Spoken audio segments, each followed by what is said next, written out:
I am the Tofu Golem. Please enjoy the video. You start by adding a native search input inside a form so the browser and server know what to do. Create a form with method equals get and a clear action URL, then add input type equals search, ID equals search, name equals queue placeholder equals search.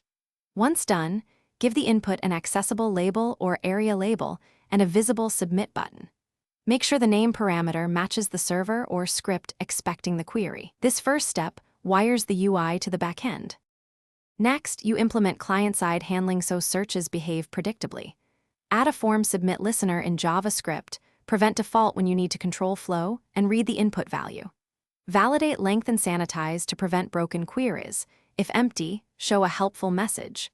Once validated, either send an AJAX fetch to your search endpoint or let the form submit normally. Make sure to update the URL query string or use history. Push state so results are shareable, and / forward navigation works. Finally, render the returned results into a dedicated container and handle empty or error states gracefully so users know what happened. If you implement live search, debounce the input for about 300 to 500 milliseconds to avoid spamming the server. Once results display, ensure focus management and area updates for screen readers. If things go wrong, inspect the network tab and console. Common issues are wrong query parameter names, CORS or 4xx/5.